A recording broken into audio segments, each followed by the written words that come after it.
This is Fox News Washington. I'm Kevin Court to the White House for President Biden's remarks following the terror attack in Afghanistan today. Members standing guard at the airport and wounded, several others seriously.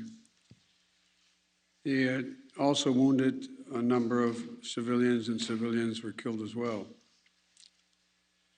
I've been engaged all day in constant contact with the military commanders here in Washington and the Pentagon, as well as in Afghanistan and Doha.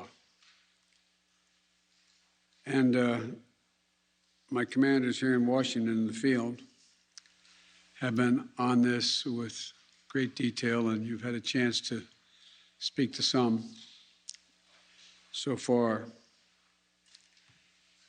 The situation on the ground is still evolving, and I'm constantly being updated. These American service members who gave their lives, it's an overused word, but it's totally appropriate here, were heroes. Heroes who've been engaged in a dangerous, selfless mission to save the lives of others.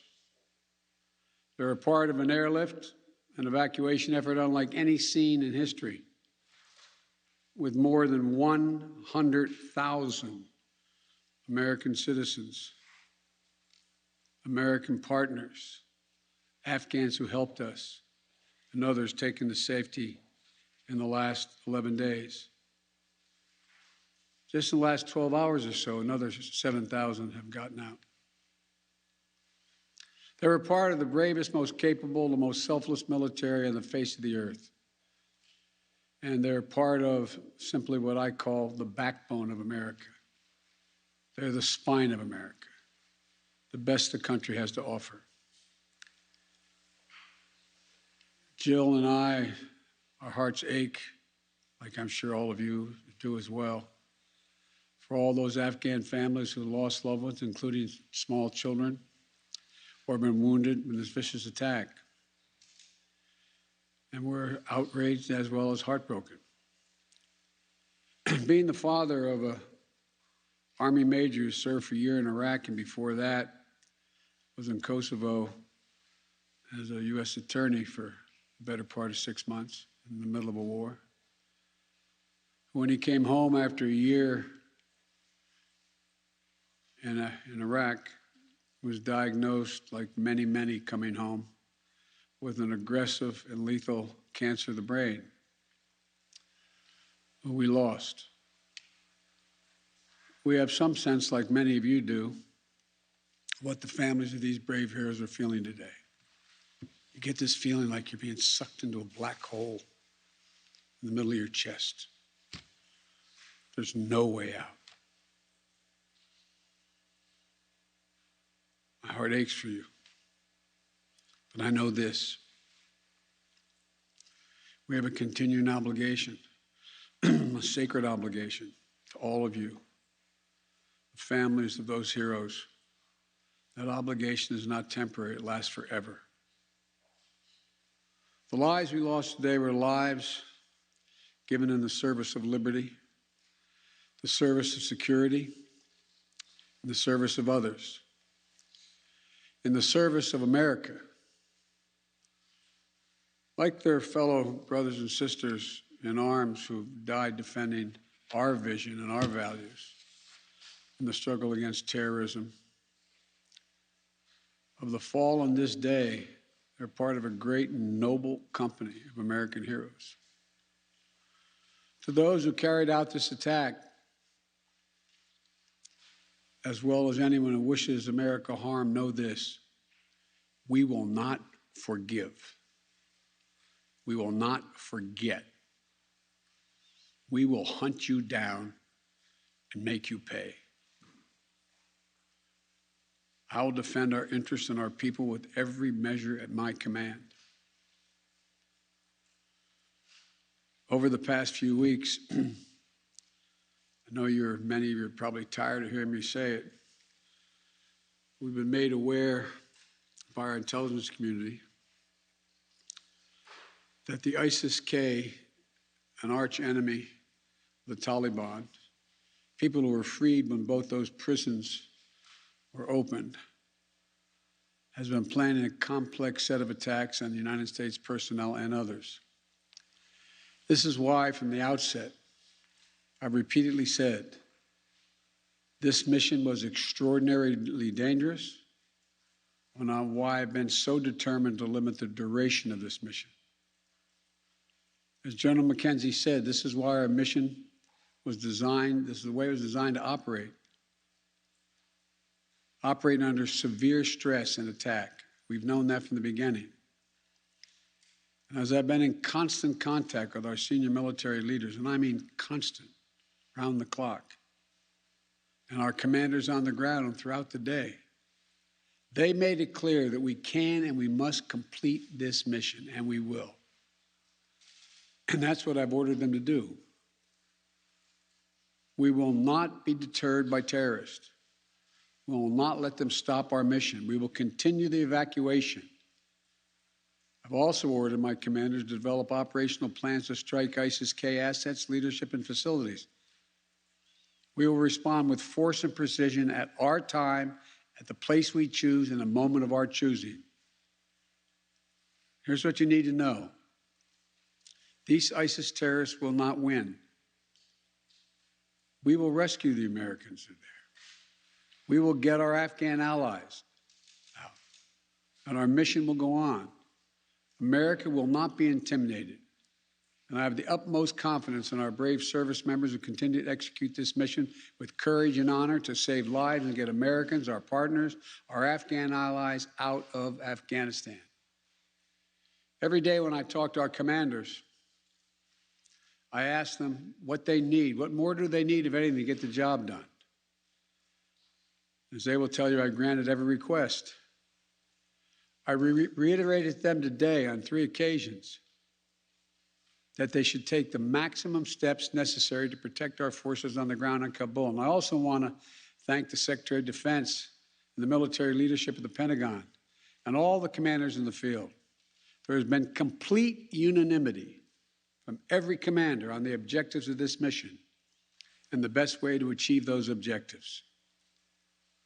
Those who have served through the ages have drawn inspiration from the book of Isaiah, when the Lord says, "Whom shall I send? Who shall go for us?" The American military has been answering for a long time. "Here I am, Lord, send me. Here I am, send me." Each one of these women and men of our armed forces are the heirs of that tradition of sacrifice, of volunteering to go in harm's way, to risk everything, not for glory, not for profit, but to defend what we love and the people we love. And I ask that you join me now in a moment of silence for all those in uniform and out of uniform, military and civilian, who have given the last full measure of devotion.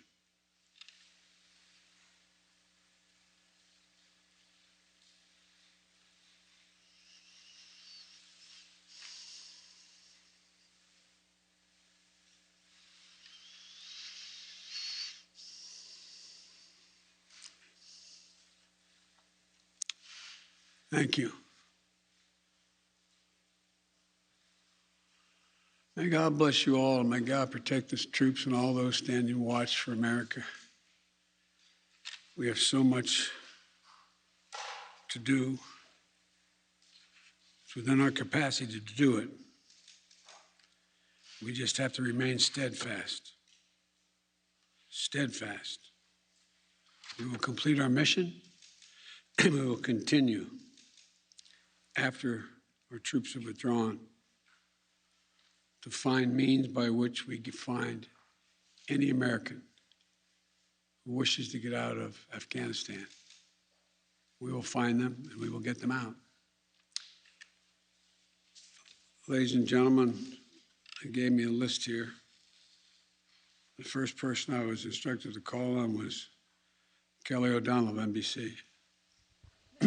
You have said leaving Afghanistan is in the national interest of the United States. After today's attack, do you believe you will authorize additional forces to respond to that attack inside Afghanistan? And are you prepared to add additional forces to protect those Americans who remain on the ground carrying out the evacuation operation? I've instructed the military, whatever they need, if they need additional force, I will grant it.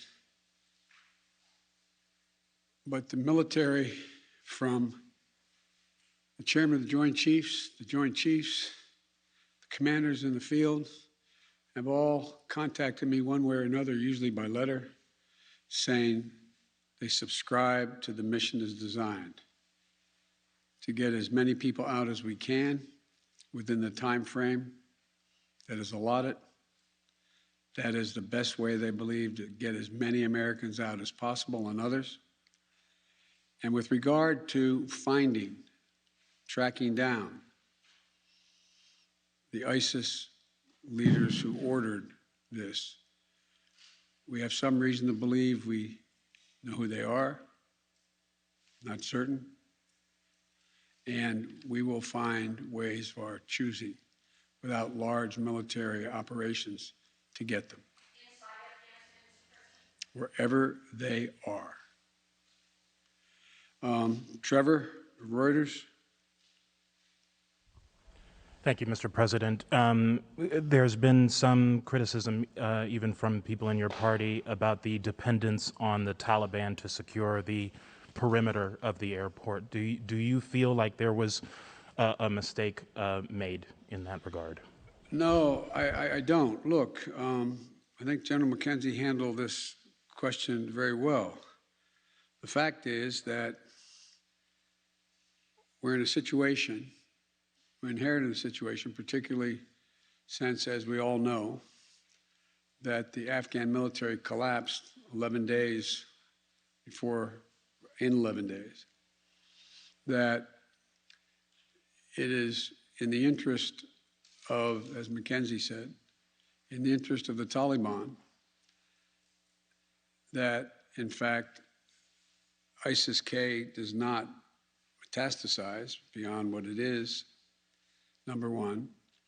And number two, it's in their interest that we are able to leave on time, on target. And as a consequence of that, the major things we've asked them, moving back the perimeter, giving more space between the wall, stopping vehicles from coming through, et cetera, searching people coming through. It is not what you'd call a tightly commanded, regimented operation like the U.S. is, the military is, but they're acting in their interest. And so, by and large, and I've asked this same question to military on the ground, whether or not it's a useful exercise. No one trusts them. We're just counting on their self-interest to continue to generate their activities. And it's in their self-interest that we leave when we said, and that we get as many people out as we can. Like I said, even in the midst of everything that happened today, over 7,000 people we've gotten out, over 5,000 Americans overall. So it's not a matter of trust, it's a matter of mutual self-interest. And, but there is no evidence thus far that I've been given as a consequence by any of our commanders in the field that there has been collusion between the Taliban and ISIS in carrying out what happened today, both in front of the hotel and what is expected to continue for beyond today. Amir, Associated Press. Thank you, Mr. President. You have spoken, again, powerfully about your own son and the weight of these decisions. With that in mind, and also what you've said, that the longer we stay, the more likelihood that there would be a major attack. How do you weigh staying even one more day considering what's happened? Because I think what America says matters. What we say we're going to do in the context in which we say we're going to do it, that we do it, unless something exceptional changes. There are additional American citizens. There are additional green card holders. There are additional personnel of our allies. There are additional SIV card holders. There are additional Afghans that have helped us. And there are additional groups of individuals that have been contacted us, from women's groups to NGOs and others, who have expressly indicated they want to get out and have gathered in certain circumstances in groups, on buses and other means. That still presents the opportunity for the next several days between now and the 31st to be able to get them out. And our military, and I believe, to the extent that we can do that, knowing the threat, knowing that we may very well have another attack, the military has concluded that's what we should do. I think they're right. I think they're correct.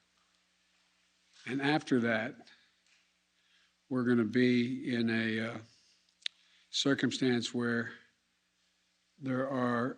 will be, I believe, numerous opportunities to continue to provide access for additional persons to get out of Afghanistan, either through means that we provide and or are provided through in cooperation with the Taliban. They're not good guys, the Taliban. I'm not suggesting that at all. But they have keen interest. As many of you have been reporting, they very much would like to figure out how to keep the airport open. They don't have the capacity to do it. They very much are trying to figure out whether or not they can maintain what is the portion of an economy that has become not robust, but fundamentally different than it had been. And so there's a lot of reasons why they have reached out, not just to us, but to others, as to why it would be continued in their interest to get more of the personnel we want to get out. We can locate them. Now, there's not many left that we can assess that want to come out. There's some Americans we've identified, we've contacted the vast majority of them, not all of them, who don't want to leave because they're dual nationals, they have extended families, et cetera. And there's others who are looking for the time. So that's why we continue. I'll take a few more questions, but you, sir. I wanted to ask you, okay. You say that what America says matters. What do you say to the Afghans who helped troops who may not be able to get out by August 31st? I say we're going to continue to try to get you out. It matters. Look, I know of no conflict, as a student of history, no conflict where when a war was ending, one side was able to guarantee that everyone they wanted to be extracted from that country would get out. And think about it, folks. I think it's important. I know the American people get this in their gut. There are, I would argue, millions of Afghani citizens who are not Taliban, who did not actively cooperate with us as SIVs, who have given a chance, they'd be on board a plane tomorrow. it sounds ridiculous, but the vast majority of people in communities like that want to come to America, given a choice. So getting every single person out can't be guaranteed by anybody because there's a determination all who wants to get out as well. At any rate, it's a process. I was really pointing to you, but you, sir. Thank you, Mr. President. There are reports that U.S. officials provided the Taliban with names of Americans and Afghan officials to evacuate. Were you aware of that? Did that happen? And then, sir, did you personally reject a recommendation to hold or to recapture Bagram Air Force Base?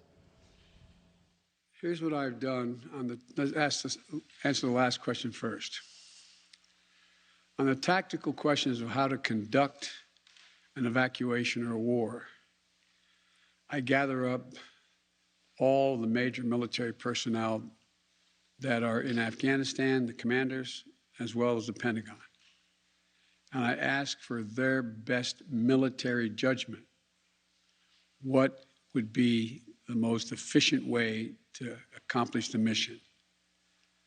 They concluded, the military, that Bagram was not much value added, that it was much wiser to focus on Kabul.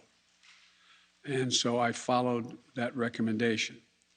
With regard to, there are certain circumstances where we've gotten information, and quite frankly, sometimes from some of you, saying you know of such and such a group of people are trying to get out, and they're on a bus, they're moving from other people. And this is their location. And there have been occasions when our military has contacted their military counterparts in the Taliban and said, this, for example, this bus is coming through with X number of people on it, made up of the following group of people. We want you to let that bus or that group through. So yes, there have been occasions like that. And to the best of my knowledge, in those cases, the bulk of that has occurred, they've been let through. But I can't tell you with any certitude that there's actually been a list of names. I know there may have been, but I know of no circumstance. It doesn't mean didn't exist. That here's the names of 12 people, they're coming, let them through. It could very well have happened. I'll take one more question. Wait. Let me take the one question from the most interesting guy that I know in the press. That's you. Mr. President, there had not been a U.S. service member killed in combat in Afghanistan since February of 2020. You set a deadline, you pulled troops out, you sent troops back in, and now 12 Marines are dead. You said the buck stops with you. Do you bear any responsibility for the way that things have unfolded in the last 2 weeks? I bear responsibility for fundamentally all that's happened of late. But here's the deal. You know, I wish you'd one day say these things. You know as well as I do that the former president made a deal with the Taliban that he would get all American forces out of Afghanistan by May 1. In return, the commitment was made, and that was a year before. In return, he was given a commitment that the Taliban would continue to attack others, but would not attack any American forces. Remember that? I'm being serious. No, I'm asking you a question. Because before... No, wait a minute. I'm asking you a question. Is that accurate, the best of your knowledge? What?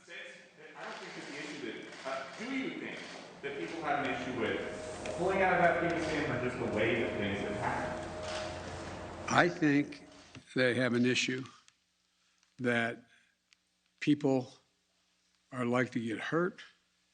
Some, as we've seen, have gotten killed, and that it is messy.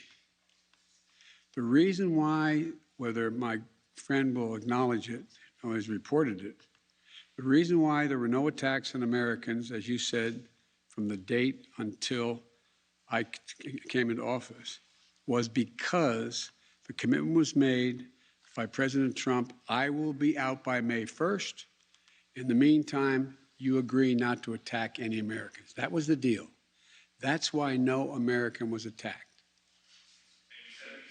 A few days ago, you said you squarely stand by your decision to pull out.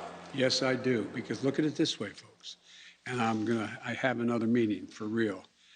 But imagine where we'd be if I had indicated on May the 1st I was not going to renegotiate an evacuation date.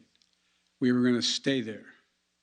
I'd have only one alternative: pour thousands of more troops back into Afghanistan to fight a war that we had already won relative to why the reason we went in the first place.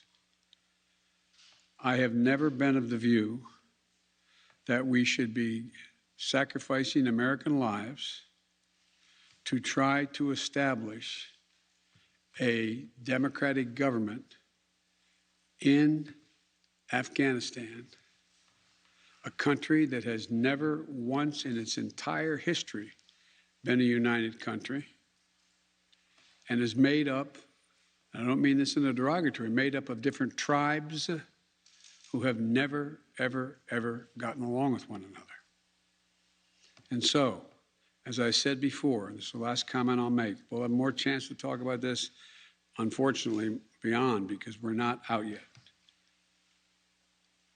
If Osama bin Laden, as well as al-Qaeda, had chosen to launch an attack when they left Saudi Arabia out of Yemen, would we have ever gone to Afghanistan? Even though the Taliban completely controlled Afghanistan at the time, would we have ever gone?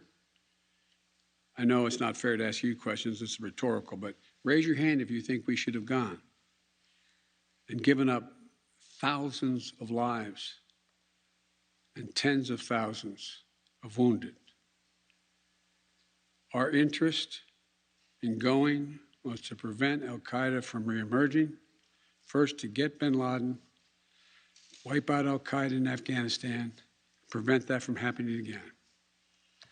As I've said 100 times, terrorism is metastasized around the world. We have greater threats coming out of other countries, a heck of a lot closer to the United States. We don't have military encampments there. We don't keep people there. We have over-the-horizon capability to keep them from going after us. Ladies and gentlemen, it was time to end a 20-year war. Thank you so much.